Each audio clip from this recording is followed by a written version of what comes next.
verdad que qué felicidad y qué honor contar hoy desde Buenos Aires con el profe Gustavo, que dichosamente aceptó nuestra invitación a compartir con nosotros de su vida tanto personal como académica en este nuevo espacio documental de letrados, Escuela de Litigio, el profe con los profes. Profe Gustavo, un abrazo muy grande desde Medellín. ¿Cómo te encuentras? Y gracias por aceptar la invitación. Muchísimas gracias, profesor Giovanni Vos. Realmente muy contento de tener este encuentro, aunque sea a la distancia, y mis saludos desde Buenos Aires a todos los amigos de Medellín y de Colombia. Muchas gracias, profe. Bueno, venimos a conocer al profe Gustavo. Vamos a hablar hoy de Gustavo en otras esferas fuera de lo académico. Obviamente vamos a tener un espacio para hablar de su trayectoria y de sus trabajos académicos. Empecemos por el principio. ¿Quién es Gustavo Calviño? La verdad que es una pregunta de esas difíciles, ¿no?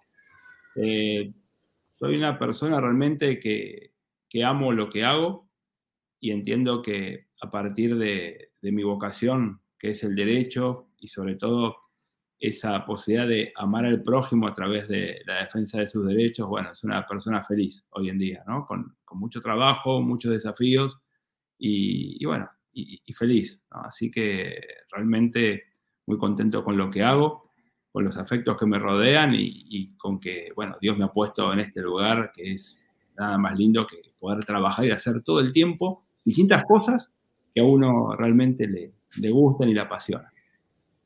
Mira qué interesante, una persona feliz porque hace lo que le apasiona. Dan respuesta y más que una respuesta que es un sentir y una forma de vivir. Profe, cuéntanos tu familia, quién conforma tu familia, tu señora, tus hijos, háblanos un poco de ellos. Con todo gusto. Mira, yo estoy casado con Paola hace 24 años, tengo 2 hijos, Catalina, 20, Nicolás, que tiene 16. Realmente somos un grupo que bueno, es hermoso llegar a la noche a casa después de estar trabajando 12, 13, 14 horas y compartir una cena y divertirnos. Bueno, cuando los chicos son más grandes ya pasan a ser un poco compinches de uno y traen mucha alegría también.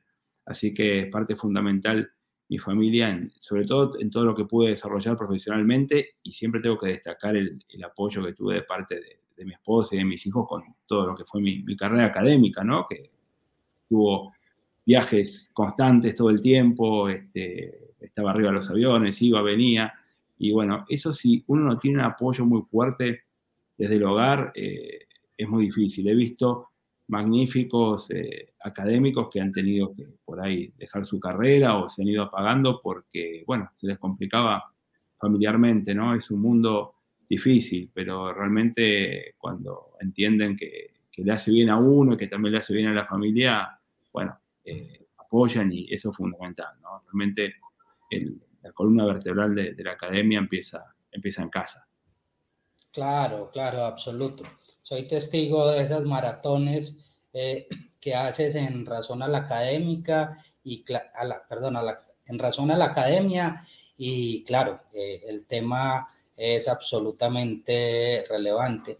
Es necesario contar con el apoyo de la familia para poder tener una vida entre aviones, aulas y casa. Exacto. Bueno, una vida dedicada a la academia jurídica. Entonces vámonos por ahí. ¿Por qué derecho? Bueno, a ver, yo hasta los 15 años me inclinaba por la medicina, cosa increíble, ¿no? Pero después, bueno, en un momento dado me sentía mucho más cómodo con todo lo que tenía que ver con las humanidades y realmente era un buen alumno en el colegio y encontré la vocación. Y bueno, terminé mi colegio secundario y empecé a estudiar Derecho en la Universidad de Buenos Aires. Al tiempo que trabajaba, jugaba al rugby, hacía un montón de cosas, ¿no? Todo el tiempo, dormía muy poco, estaba todo el tiempo en actividad. Y bueno, siempre tuve la suerte de que una vez que me recibí de abogado, siempre pude trabajar. Trabajé un poquito antes de recibirme en los tribunales, acá en Buenos Aires, en la justicia comercial. que fue un par de años de experiencia que me sirvió para darme cuenta que la justicia no es para mí, realmente. Así que, bueno, no me gustaba el entorno, no me gustaba cómo se trabajaba. Yo venía de una empresa privada y la justicia era todo el tiempo estar haciendo lo que uno podía porque los compañeros no venían a trabajar, bueno, todo un tema, ¿no? Esto fue a fines de los 80. Entonces me dije que, bueno, que antes de recibirme de abogado, yo iba a dejar la justicia y el día anterior a dar mi último examen renuncié. Me fui. Oh, mira qué curioso. O Sí. sea que desde recibido hasta hoy siempre has estado de este lado del mostrador. Totalmente. Pero tuve mi experiencia en la justicia y bueno, me di cuenta que no era lo que disfrutaba, no es mi vocación. De hecho, siempre me preguntan, ¿no? ¿Por qué no soy juez? Si no quisiera ser juez, magistrado, y he tenido ofrecimientos serios, y no nací para juzgar a la gente. Me di cuenta de eso. Sí nací para otra cosa, que es para defenderlo, también mi vocación, que es la enseñanza. Pero bueno, siempre hice mi carrera de abogado, ¿no? Y mucho en el litigio, y muy entretenida porque, claro, el problema de la abogacía es que también se torna un poco rutinaria a veces y es una carrera con mucha presión. Entonces siempre mi cable de tierra fue todo lo docente y todo lo que tenía que ver también con la academia, ¿no? Esa para mí es la combinación perfecta, porque uno tiene toda la adrenalina en la profesión, ¿no? Con el litigio, y tiene un poco la paz y la reflexión con lo que es la academia, ¿no? La biblioteca, el aula, bueno, el congreso. Y eso hace también a la felicidad de uno. Bueno, ahorita vamos a volver a lo de la academia porque mencionaste algo muy interesante.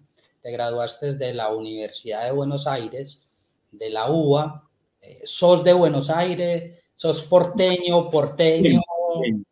Bien porteño. Bien, Nací prácticamente dentro del obelisco, recontra porteño y bueno, orgullosamente porteño con todo lo malo que tenemos. Esta ciudad que realmente es maravillosa, uno ama Buenos Aires. Te da mucho, te quita mucho también porque vivir acá es difícil, es mucho ritmo, mucha competencia, pero sí, siempre estuve aquí en Buenos Aires, que es mi lugar en el mundo, ¿no? Bueno, los que te conocemos podemos dar fe de eso, que sos porteño. Una linda ciudad, además, Buenos Aires. Bueno, y en ese Buenos Aires, donde te creaste, donde vivís en tu Buenos Aires, ahí nace la pasión por el vino. En realidad, mi pasión por el vino nace de la mano de mi padre, que cuando yo era muy pequeño, él era también una persona que le gustaba mucho el vino, y se compró una finca y una bodega en Mendoza. Entonces yo de muy pequeño, estoy hablando tenía 9 años, que es cuando compró mi padre la finca, después la bodega, me crié varios veranos ahí por San Rafael, al sur de Mendoza, entre los viñedos, y mi padre, que era un apasionado, bueno, siempre me inculcó eso, y bueno, después él vendió la bodega cuando fue la crisis acá del 89, en la época de Alfonsín, con la inflación, vendió todo.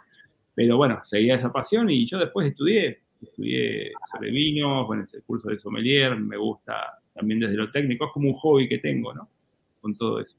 Es uno de tus hobbies, lo disfrutas bastante, sabes bastante del tema.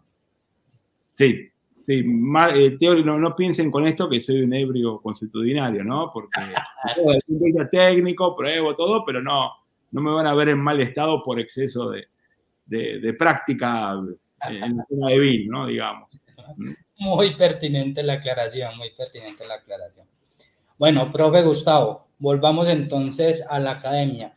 Y en eso, pues necesariamente tenemos que hablar de Rosario. Sos magíster, sos doctor de la Universidad Nacional de Rosario. ¿Qué significa Rosario, la ciudad, para el profe Gustavo? Para mí, Rosario significa procesal.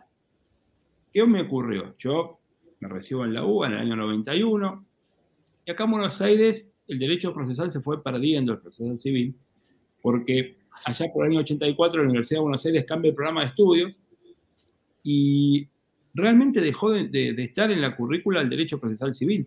No se estudia, es increíble. Hay una materia en primer año que es elementos, que dura 3 meses, cuando uno está ingresando a la facultad, una materia muy básica. Imagínense, ya llevamos casi 40 años en el plan de estudios de la UBA, que es la principal proveedora de abogados, por decirlo. Se reciben 3.000, 4.000 abogados por año acá en la Universidad de Buenos Aires, en la Facultad de Derecho. y todos los abogados no estudian procesal, tienen una materia muy básica, y alguna otra materia y un poco más adelante que es optativa, ¿no? Entonces se fue perdiendo el procesalismo. De hecho, no había especializaciones, hace unos años hay, pero en esa época, cuando yo quería perfeccionarme en procesal, que era mi verdadera pasión, acá no había oferta en Buenos Aires, no había nada. Y me tuve que ir a estudiar a Rosario. A Rosario, sobre todo a una escuela que yo compartía desde el punto de vista filosófico y político, ¿no? Yo siempre me interesó mucho el derecho constitucional y me gustaba el procesal, y cuando empecé ya incluso mis primeros años de docente ahí en la UBA, porque yo me recibo y seguí y empecé mi carrera docente en la Universidad de Buenos Aires siendo muy joven, claro, yo veía que las cosas que uno estudiaba y defendía en derecho constitucional, después en los códigos procesales civiles no coincidían, ¿no? Era como que había dos visiones o dos modelos distintos, ¿no? Y bueno, eso me empezó a llenar un montón de dudas. Mi concepción política, filosófica, constitucional no coincidía con esa enseñanza, lugar común que había acá en la Argentina y en Buenos Aires, ¿no? Con respecto al juez civil como alguien con muchísimo poder, subyaciendo a todo esto un modelo inquisitivo, que obviamente era un modelo repelido por nuestra Constitución de 1853. Entonces, bueno, la verdad que no me cerraba mucho el procesalismo habitual que había acá en Buenos Aires. Había estudiado mucho procesalismo clásico, muchos autores, pero bueno, había cosas que no me terminaban de convencer o de cerrar en mi concepción, ¿no? Y bueno, en un momento dado, gracias a otro profesor de la UBA, el doctor Sorsoli, llego al Congreso de Azul, famoso Congreso de Azul, allá por el año 2004, al que voy muy contento porque ahí en ese congreso estaban varios de los autores que yo venía leyendo y que me gustaba mucho, ¿no? Que por tener un enfoque distinto del derecho procesal. Por ejemplo, el doctor Benaventos, obviamente el doctor Alvarado Belloso, el doctor Federico Domínguez y el doctor Superti en procesal penal. Y bueno, yo seguía el listado de esos autores y tuve la posibilidad de un congreso. Andrea Meroy, que era joven, pero que tenía estaba publicando artículos interesantes que uno seguía. Y bueno, poder ir a conocer y a escuchar a esos profesores que me marcaban una tendencia distinta y que realmente con la cual yo comulgaba. Y bueno, así fui a Azul, el congreso en el 2004, presenté un trabajo, una ponencia y bueno, logré un premio. Y a partir de ahí ya empecé a quedarme un poco en esa corriente, y al año siguiente empecé la maestría de procesal en Rosario, que era otro proyecto que yo tenía, ¿no? Y ahí me pude formar con mi gran... Profe Gustavo, a nuestros seguidores, ¿qué es Azul? O sea, estás hablando de Azul como una perdón. En tu vida personal, pero hablemos de Azul, del Congreso de Azul. Bueno, Azul es una ciudad que está a 300 y algo de kilómetros de Buenos Aires, una ciudad que campo, hay campos importantísimos ahí, es una ciudad pujante, unos 50.000 habitantes. Y a partir del año 1999 empezó a hacerse un congreso procesal garantista, que fue el primero en la Argentina, un poco de la mano del maestro Alvarado Belloso, con Manuel González Castro, muy joven, con Federico Domínguez, un gran grupo de procesalistas, inclusive de Rosario, de todo el país, y un congreso que empezó a crecer. Por eso yo fui recién para la quinta edición, y realmente es un punto de encuentro de un sector del procesalismo por ahí diferente a lo que estábamos habituados, o lo que estaba yo habituado en la Argentina, ¿no? Y bueno, es un encuentro importantísimo que después fue un motor de muchísimas cosas, ¿no? Ahí han salido del Congreso de Azul una camada de procesalistas jóvenes muy importantes aquí de la Argentina, incluso vienen de distintos países de ese congreso. Ya es un congreso muy importante que se viene haciendo hace 25 años y es ya un número puesto dentro de lo que es el procesalismo argentino, ¿no? Entonces, sales de Buenos Aires buscando procesal, llegas a Rosario, en Rosario conoces Azul, el congreso, el maravilloso Congreso de Azul que nos acabas de comentar, y entre copas y amigos, si se me permite el término, se concreta el tema del Gustavo académico, del profe Gustavo. Sí, yo en realidad ya venía a la academia en la UBA, yo tengo cargo en la UBA desde 1993, actualmente tengo cargo de profesor adjunto, pero imagínense cuándo empecé, ¿no? Siendo muy joven. Y siempre no estuve en procesal civil en la UBA porque no me atraía, porque era en primer año, y sí siempre estuve en el departamento de práctica profesional, en último año, donde ya se podían ver otras cosas, bueno, dar clase por ahí en un nivel un poco más avanzado, porque eran los que estaban recibiendo la carrera, me gustaba mucho más eso. Y bueno, del Congreso de Azul, al año siguiente empiezo a hacer la maestría. Ahí lo conozco a Alvarado Belloso en el 2004, en el Congreso de Azul. En 2005 empiezo la maestría en Rosario. Y yo tuve la suerte de tener en esa maestría un grupo de amigos y grandes procesalistas que hoy en día, bueno, ya tienen una obra importante de distintos países, ¿no? Gabriel Valentín, Guido Águila en Perú, Robert Marcial González en Paraguay, Genaro Murillo en Chile. Bueno, hicimos un grupo que a su vez después seguimos alimentando con otros colegas de otras cohortes. Y bueno, esto más los congresos y todo, hicimos un grupo importante. Y también, bueno, nos dedicamos bastante, ¿no? Era un poco como estar predicando. En ese momento, por ahí nuestras ideas no eran las más conocidas, pero sí llamaban la atención y teníamos mucha demanda de invitaciones a congresos, a dar clases, etcétera, porque siempre termina trayendo, ¿no? la visión distinta, ¿no? Todo el mundo... Procesal es una materia que en Latinoamérica, sobre todo procesal civil, y esto, bueno, posiblemente en Colombia pase lo mismo, ¿no? Pero se enseña mucho con bajada de línea, ¿no? Esto es así porque lo digo yo y todo se repetir lo que dice tal autor, tal otro. No hay como un examen crítico o una reflexión acerca de lo que es procesal. Esto es una de las grandes cosas que me enseñó el maestro Alvarado Belloso, ¿no? A pensar el derecho, a pensar las cosas, a partir de conocer toda la biblioteca, ¿no?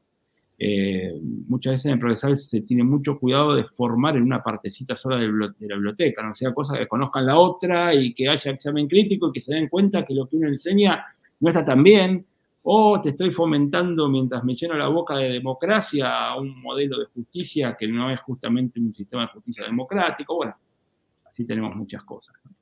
Y teníamos mucha demanda con nuestro mensaje. Yo empiezo investigaciones vinculadas justamente con lo político y con lo filosófico. Edito en el 2008 un libro en Perú que se llamaba El sistema procesal de la democracia, y después otro un poco más adelante sobre derechos humanos y proceso. Y estaba trabajando un poco en lo macro, ¿no? Para tratar de asentar ciertas cuestiones que tienen que ver más con los fundamentos, los principios, ¿no? Y bueno, esa era un poco la primera etapa, la primera misión. Y esto implicaba ir a predicar, como decíamos, por los pueblos, ¿no? También. Eso era muy importante. Y después ya un poco más adelante, luego, después de varios años, una vez que ya terminé el doctorado también en Rosario, porque ahí pude hacer un doctorado en procesal muy interesante. Mi tesis doctoral la dirigió también Adolfo Alvarado Belloso. Bueno, ya en una segunda etapa, a partir del año 2014, 2015, dejé toda la parte de estos fundamentos, estas relaciones de lo procesal con los derechos humanos, la república, la política, los sistemas y demás, y me empecé a enfocar en temas más procesales puro y duro, porque vi que es lo que estaba faltando. O sea, hay muchas cosas que se dan por sabidas y por ahí hasta falta bibliografía de algunos temas que son habituales, ¿no? Nos estamos quedando con cosas de hace mucho tiempo y falta por ahí revisar. Y ahí me empecé a dedicar a cuestiones más específicas del derecho procesal, ¿no? Temas como, por ejemplo, libre no dispuria, carga de la prueba, algunos temas recursivos, etcétera, ¿no? A medida que hay un poco de demanda que hay que empezar a analizar y a revisar ciertas cuestiones, ¿no? Bueno, entonces ahora sí entramos directamente a lo que es el profe Gustavo. Lo que acabas de decir, tu segunda etapa académica, si se me permite el término, al procesal puro y duro. Frente a ese tema, nos gustaría conocer opinión sobre 3 temas particulares. El primero, hoy los que estamos del lado del procesal o estamos en el derecho procesal, en el ejercicio y en la academia, vemos la tendencia mayoritaria, sobre todo en los procesos no penales, de la flexibilización probatoria. pero cuando leemos o escuchamos al profe Gustavo, vemos a un profesor defensor a ultranza de la carga de la prueba. Tienes un texto muy, muy interesante sobre el tema y bueno, casi que podríamos decir que hoy sos la contra de la mayoría, si se me permite el término, para que no se entienda contra como negativo, sino, sí, la contra de la mayoría es el término. En ese tema específico, ¿cuál es tu visión? Bueno, a ver, todo esto lo pongo en un contexto, ¿no? Yo hace muchísimos años tengo como objetivo mío, muy personal, la idea de dejar una mejor justicia para mis hijos y tratar de aportar algo para que mejore la justicia. Y también estoy trabajando mucho en eso, por eso estoy en comisiones redactoras de códigos. Mi visión pasa por un modelo distinto. Hace mucho tiempo viene fracasando la justicia civil, básicamente, y estamos, por lo menos en las reformas, insistiendo con la misma medicina que vienen matando al enfermo, ¿no? Entonces la idea es justamente cambiar e ir a otro tipo de modelo, ¿no? Que después podemos hablar de eso. Una propuesta, bueno, bastante clara, con la que estamos bastante identificados y, bueno, puede gustar o no, pero es una propuesta. Ahora, con lo de la carga de la prueba, interesantísima la pregunta. Porque la carga de la prueba es una figura que tiene comprobados por 2000 años de historia, 3000 o 4000 para algunos autores, ¿no? ¿Por qué? Bueno, siempre hubo carga de la prueba porque es una de las respuestas humanas a la falta de prueba. En los últimos años, y estoy hablando sobre todo a partir del año 84, a partir de alguna teoría que sale de algún autor argentino, bueno, se empezó a hablar de esto, de la carga dinámica de la prueba, de estas ideas de flexibilizar la prueba, de flexibilizar también la congruencia, bueno, un montón de propuestas del derecho procesal que en realidad lo que hacían era, sin salir del closet, desenfrenadamente explicar o sustentar una propuesta de justicia inquisitiva, ¿no? O sea, con una gran cantidad de poderes de los jueces. Es decir, hace mucho tiempo lo que está haciendo el derecho, una parte del derecho procesal, es tratar de solucionar todo aumentando el poder de los jueces. ¿Qué pasa? Ya llegamos al punto máximo de poder de los jueces. ¿Cuál es el punto máximo de poder de los jueces? Bueno, darle al juez el deber de probar de oficio para que pueda salir a probar su teoría del caso, sus hipótesis, e imponerlas. Y si no logra probar su teoría del caso, porque es mentira, bueno, le damos otro poder, que es un poder mágico, que es la posibilidad de romper las reglas de carga de la prueba, llamándole carga dinámica de la prueba, y bajo esta figura adquiere la posibilidad de transformar la mentira en verdad. Entonces estamos en el mundo de la posverdad. Y estas son herramientas procesales, ¿no? Que defiende parte del procesalismo, que yo nunca voy a estar de acuerdo, ¿no? Y una de ellas es justamente dejar de lado las reglas de carga de la prueba, que se basan en razones de justicia, y que funcionan en un proceso como filtros para que la mentira no ingrese a la sentencia, y justamente le dan un poder al juez, como pasa en Colombia con el artículo 167 del Código General de Proceso, de poder dejar de lado las reglas de carga de la prueba y él directamente no distribuir la carga de la prueba, porque eso no es carga de la prueba, sino imponer a una parte o a la otra las consecuencias de la falta de prueba en base a pautas débiles, ¿no? El que está en mejores condiciones de probar, el que tiene mayor facilidad probatoria, lo que quieran. Ahora, acá hay distintos problemas. Primero, que las cargas procesales no son dinámicas. No pueden ser dinámicas las cargas procesales, porque si no habría que defender una carga dinámica de contestar la demanda, una carga dinámica de impugnar. No, las cargas por definición hacen a la parte consigo mismo, ¿sí?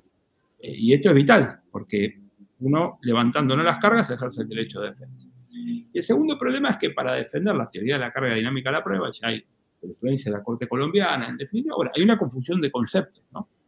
Entonces, están llamando carga de la prueba a algo que no tiene absolutamente nada que ver con la carga de la prueba, y a su vez están confundiendo lo que es la carga de la prueba con lo que atañe a la práctica de la prueba. Entonces, en base a esta confusión, bueno, estamos rompiendo las reglas previas y estamos viendo el fenómeno solamente como una regla de juicio del juez. Nos estamos olvidando de lo más importante, que es la regla de conducta de todas las personas, ¿no? Que esto se sirve para recabar fuentes de prueba.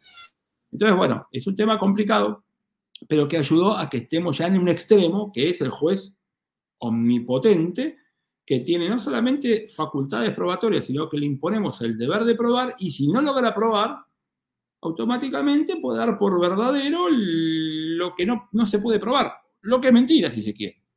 Por lo tanto, ya es un sistema que obviamente genera inseguridad jurídica, pero ni hablar, pero también genera mucho descontento, ¿no? Porque así directamente es un sistema de imposición de prejuicios judiciales. Y con eso yo no puedo estar de acuerdo, nunca lo puedo estar. Entonces, desde la academia también uno trata de combatirlo, de marcar estas cosas, porque muchos autores no lo dicen. Somos muy de esconder la basura abajo de la alfombra, ¿no? ¿Y esto por qué es así? Y bueno, porque lo dice la ley, porque es doctrina recibida, porque es así, o porque al juez se le ocurrió. Pero no es racional, o es algo que no tiene que ver con el derecho de defensa, o es algo que se lleva puesto el derecho. Miren, hay un tema en el fondo, me estaba diciendo el otro día, ¿no? Hoy en día, en todo este contexto de neoconstitucionalismo, poderes del juez, el juez último intérprete de la Constitución, las nuevas fuentes, lo que sea, hay algo que no tenemos que olvidar, que es justamente cuáles son los límites al poder. Si yo defiendo un sistema de justicia republicano, hay un principio republicano que te dice que el poder siempre debe ser limitado y controlado, incluso el poder de los jueces. Por lo tanto, no tenemos que esconder bajo la alfombra el debate sobre el límite al poder de los jueces. Y básicamente, los límites principales al poder de los jueces son dos. Uno es el proceso, ¿sí? El proceso es como garantía, es un límite al poder del juez, lo tienen que respetar, tiene que respetar el debido proceso para poder después dictar la sentencia, primer límite al poder del juez. Y el segundo límite es el derecho, no pueden dictar sentencias voluntaristas, ¿no? No puede imperar el decisionismo, que es imponer la voluntad del juzgador más allá de lo que diga la ley, empezando por un juicio de si la ley me gusta o no me juzga. Y fíjense que estamos llegando a extremos, y no tan extremos, en ciertas corrientes y ciertos autores, que lo que hacen es justamente justificar cómo saltamos estos dos límites al poder del juez. Uno es el proceso, y por eso lo confunden con el procedimiento, y terminan procedimentalizando todo, y otro es el derecho. Y por lo tanto caemos en estos modelos decisionistas de simple voluntad del juez todopoderoso. Y para eso colabora también gran parte del procesalismo, porque le estoy dando poderes a los jueces para incorporar sus propias teorías del caso de los procesos, salir a probarlo, y si no los prueban, que también los den por buenos, porque rompemos la regla de carga de la prueba, llamándole carga dinámica de la prueba. Esa no es la justicia que yo quiero para mis hijos, ¿no? Ni para un país, porque esto impacta también. Esto impacta, porque yo tengo un mal sistema de justicia, imprevisible, donde los jueces hacen y deshacen lo que quieren, y los jueces encima después dependen del poder de turno, porque no son independientes. Bueno, ya nos fuimos de la República y quedamos en una autocracia, ¿no? Hoy acá en Argentina, hace un rato, mi Corte Suprema suspendió elecciones del domingo en 2 provincias. ¿Por qué? Porque permitían reelección en contra de las constituciones provinciales de ciertos candidatos. Entonces, acá la Corte se respetó la Constitución en un caso concreto y se puso como límite a ciertos atropellos de los políticos. Pero por eso a los políticos les molesta y a la política les molesta el Poder Judicial. Y por eso cuando entras en una decadencia estás hablando de la afectación de la independencia judicial, ¿no? Entonces yo no puedo desde el procesalismo defender modelos de jueces todopoderosos que no estén sometidos también ellos a los principios republicanos, ¿no? Un poco por ahí pasa, Giovanni, la prédica, ¿no? O la lucha. Claro que sí. Bueno, siguiendo en esa línea, el iuvea novi curia puede ser o se usa mejor como justificante para el activismo judicial. Claro, porque ¿qué ocurre? El famoso iuvea novi curia, que traducido literalmente es el juez conoce los derechos, no el derecho, como dicen habitualmente acá en Argentina cuando lo traducen, tiene como límite que no puede modificar la imputación jurídica como elemento causal de la pretensión, porque eso modifica el debate procesal. El iuvea novi curia, si el juez lo aplica en la sentencia y modifica la imputación jurídica, está cambiando el marco de debate y por lo tanto con eso generó indefensión de la parte contraria. Por eso hay que tener mucho cuidado. ¿Iuvea novi curia? Sí, perfecto, estamos de acuerdo. El juez conoce los derechos, el juez aplica el derecho, perfecto, no puede aplicar mal el derecho. brillante. Ahora, lo que no puede hacer Socapa y Urano de Curia es modificar la pretensión, que como todos sabemos las pretensiones integran el objeto del proceso, conforman el debate procesal, motivo por el cual al modificar la pretensión se sale de lo debatido, hace lugar a la pretensión, y de esta forma dejó indefenso a una parte que se defendió de otra pretensión. Entonces ahí está un poco el límite de Urano de Curia, que es una sutil forma por ahí de introducir pretensiones desde los jueces, de modificar el marco de debate, de cambiar el resultado de un proceso ante pretensiones mal deducidas o poco claras o lo que fuera. Bueno, es un tema interesante. Pasa en penal también, ¿no? En penal que vía calificación legal, ¿sí? Alguien se está defendiendo de un hurto, después lo terminan condenando por robo, porque dicen que es la calificación legal. Bueno, cuidado con esto, ¿no? Porque el derecho de defensa es también un límite a todo esto, ¿no? Hay que tenerlo en cuenta. Bueno, y no me puedo quedar con esto. Prometí, me juré que no lo iba a preguntar, pero no puedo. ¿Verdad y proceso?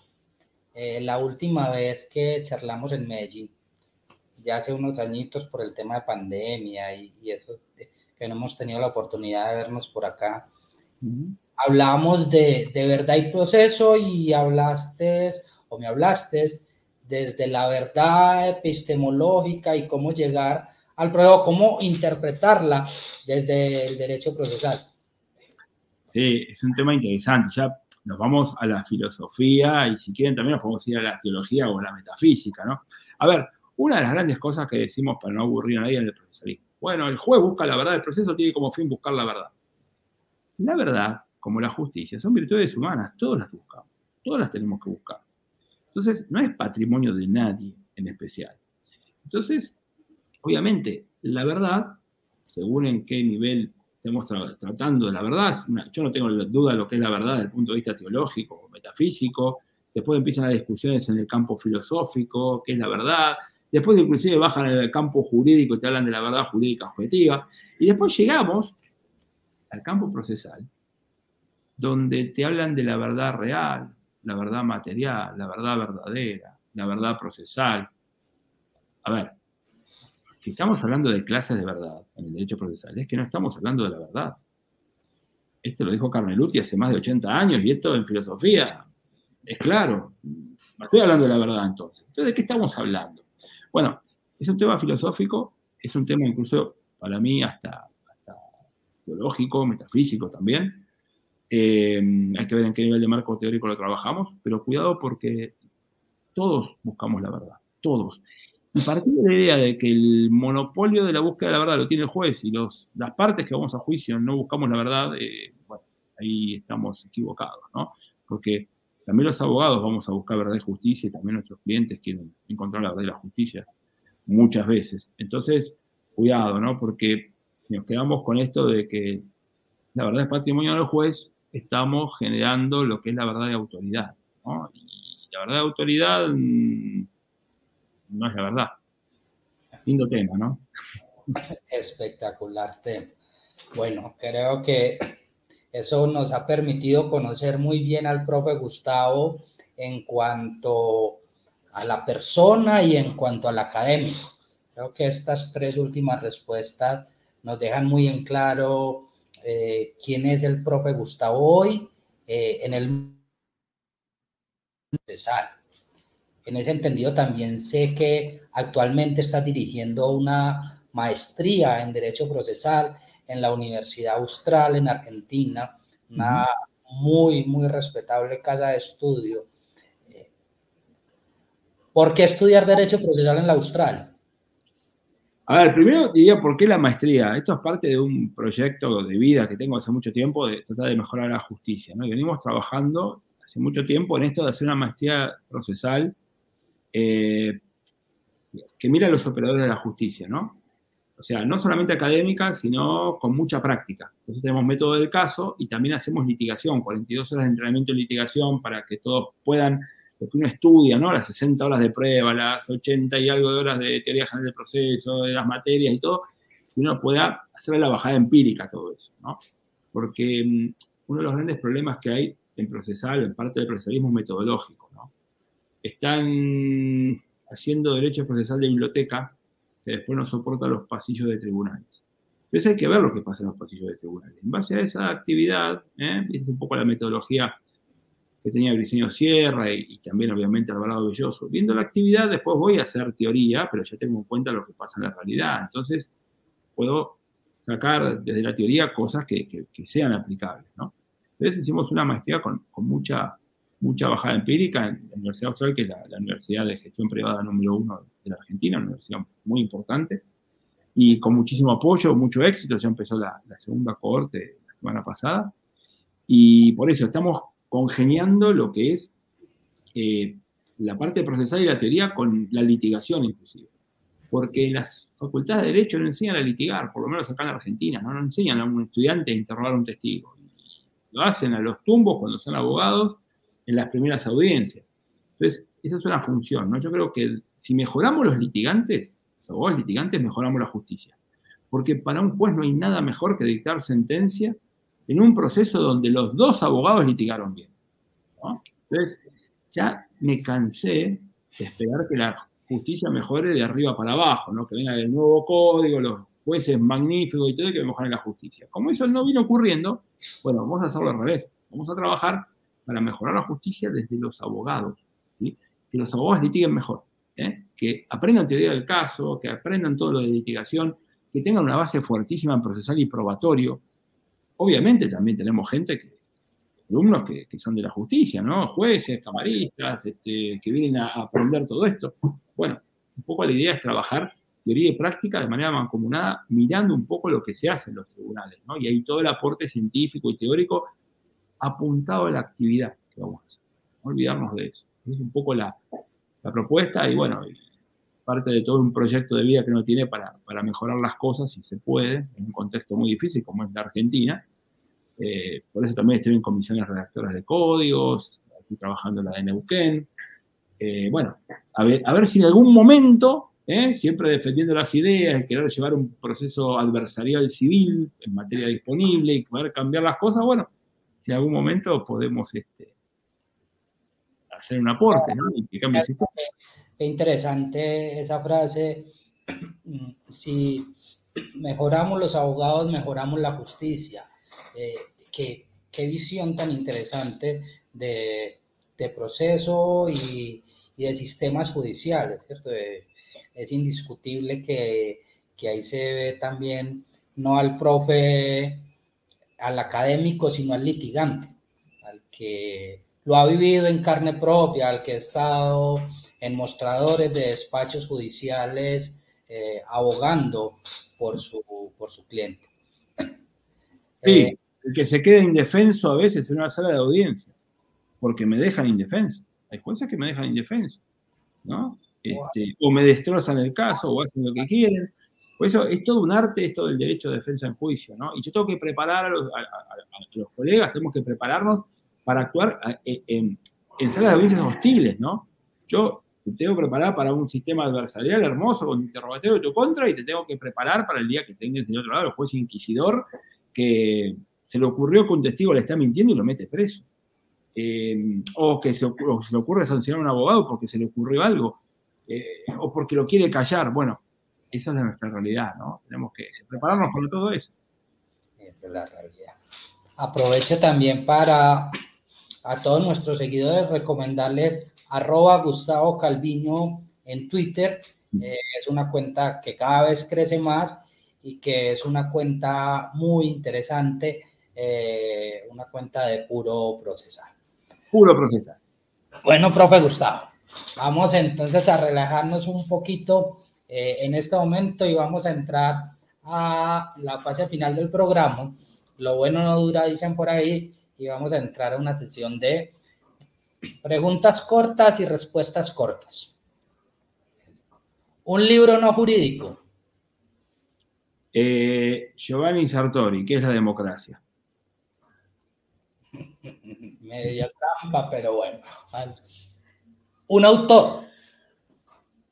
Un autor no jurídico. No jurídico. Jorge Luis Borges. Un libro que me fascina, el Aleph, por ejemplo. Oh.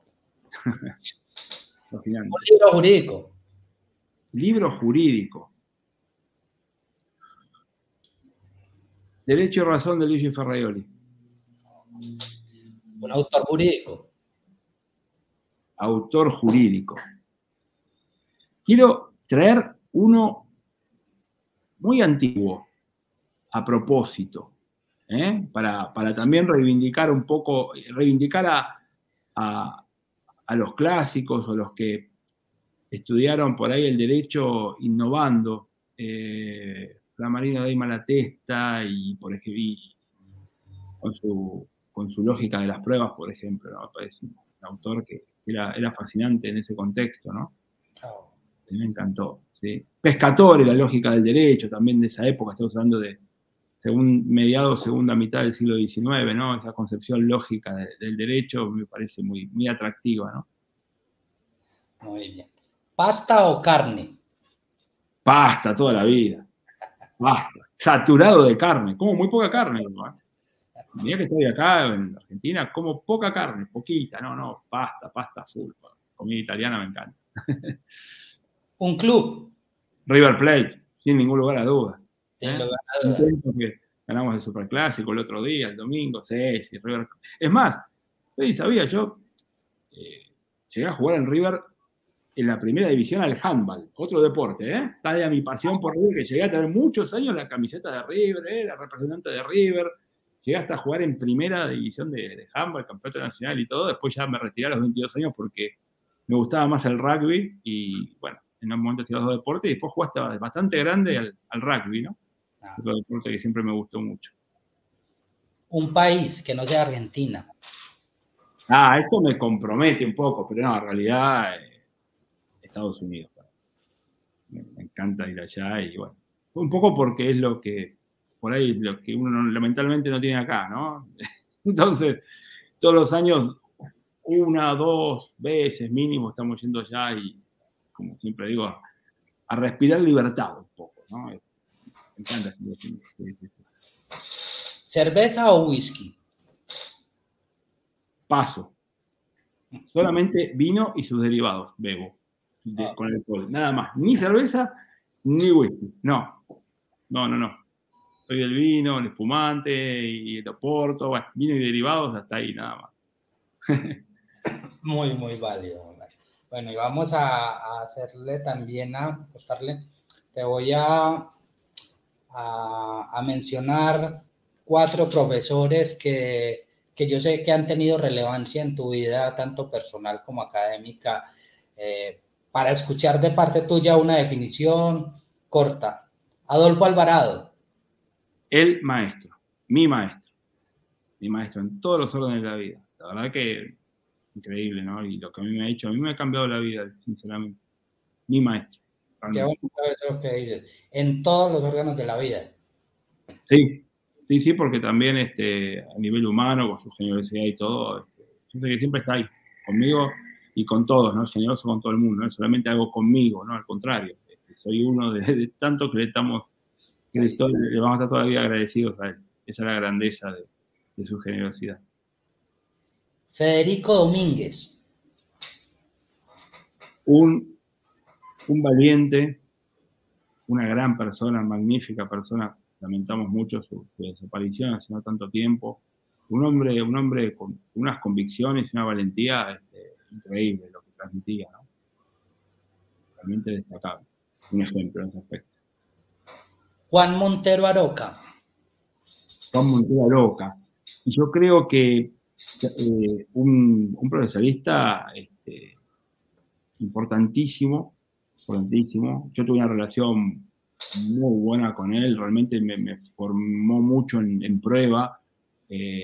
Un sabio, porque él aparte se había formado con los clásicos, había sido discípulo de Sata, bueno, realmente un lujo y uno de los mejores profesoristas y un gran referente en Europa, sin dudas, ¿no? Por ahí hay muchos que no lo quieren, pues es controvertido y todo lo que sea, pero yo lo rescato como, sin dudas, el mejor profesorista de España de los últimos tiempos, sin duda. Ariel Álvarez Gardiol. El hombre más sabio y humilde que he conocido. O el humilde más sabio, no sé cómo decirlo. La verdad que un filósofo, una persona, yo con él aprendí realmente a darme cuenta que los grandes son humildes, ¿no? Con Adolfo Alvarado Belloso lo mismo. Pero Desgardiola es una persona con unos conocimientos, una sabiduría increíble. ¿No? La verdad, todo el 8 de marzo, que era su cumpleaños, lo recuerdo siempre porque realmente daba gusto, con una sencillez y un conocimiento. Había conocido a Kelsen, bueno, discípulo de Soler. Lo que pude aprender, me he dado el lujo de estar horas y horas hablando con él para formarme un poco en filosofía, por más que él tenía su visión positivista, monista, por ahí tiene una distinta, pero un sabio con una humildad increíble, una generosidad magnífica. Mirá, yo ahora me pongo a pensar y me emociono, ¿no? Porque hay grandes juristas que de alguna forma me han marcado, me han dado, bueno, un montón de cosas, ¿no? Y uno es eso también, ¿no? Tiene la suerte de tener grandes maestros. Ahora, uno que no esté en esta lista. Uno que no esté en esta lista. Bueno, tendría que nombrarte por ahí mi primer profesor de procesal, que era Isidoro Eisner, que fue un poco el que me transmitió el gusto por procesal cuando era muy joven.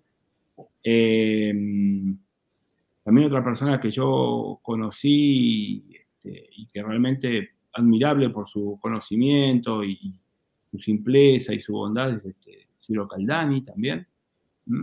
Y realmente, bueno, muchos otros también que me han dejado, pero conocimientos y enseñanzas, ¿no? Ok, muy bien. Bueno, y de las preguntas anteriores me faltó una. ¿Tango o vallenato? Uy, las dos cosas me gustan, ¿eh? El día. Depende del humor, ¿viste? Porque si te agarra un día, vas al tango, un día que está medio mal por ahí. Pero bueno, las dos cosas están buenas, sí. Ahí salió el abogado. Bailar no, igual, soy malísimo bailando, así que, pero bueno, me gustan los dos. Profe, un consejo para los jóvenes que están hoy iniciando en los pasillos de las facultades de Derecho. Que realmente eligieron la carrera y la profesión más linda del mundo. Que no lo duden eso. El derecho sirve para muchísimas cosas, sobre todo para hacerte feliz. Y cuando vos ves cómo podés, de alguna forma, a través del derecho, ser feliz, porque con el derecho das amor. Siempre digo, ¿qué es ser procesalista? Y es amar al prójimo defendiéndolo. Y eso te llena, ¿no? Y sí. Vos cuando estás, Giovanni, en un juicio defendiendo a alguien, mira las veces que tomamos los abogados casos pro bono, el caso perdido, para poder ayudar a alguien, vos estás realmente ahí haciendo un acto de amor a partir de la defensa de esa persona. Por esto es lo increíble, ¿no? Que hay que entender. La humanidad existe porque tenemos un instinto de supervivencia, ¿no? Desde siempre. Si no hubiésemos desaparecido hace mucho tiempo. Por eso la defensa. Y en juicio es exactamente lo mismo, ¿no? Esto de la importancia del derecho de defensa en juicio. Entonces, nosotros, o sea, los que han estudiado derecho tienen que saber que, bueno, también pueden juzgar a las personas, pero también hay muchos que tenemos justamente este maravilloso designio de poder defender al prójimo en una sala de audiencia, defender sus derechos, defender su vida, defender sus bienes, ¿no? Es importantísima la función, por eso es apasionante esto. Por eso también invito a ver el derecho y el derecho procesal desde el derecho de defensa en juicio, ¿no? No solamente de la función del que juzga, ¿no? O de la función del poder, sino también ver todo desde la función, o desde lo que hace y lo que sufre el que recurre a la justicia, que es el que le pone el cuerpo a todo esto, ¿no? Entonces yo les diría a los jóvenes que sigan para adelante porque han elegido la carrera más linda del mundo, que te abre un montón de posibilidades donde tenés muchas más alternativas para poder encontrar la felicidad por todo lo que te ofrece, ¿no? Muchas cosas podés hacer a partir del derecho.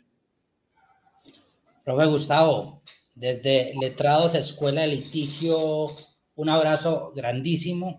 En lo personal, sabes de mi admiración y cariño, y siempre bienvenido al Profe con los Profes.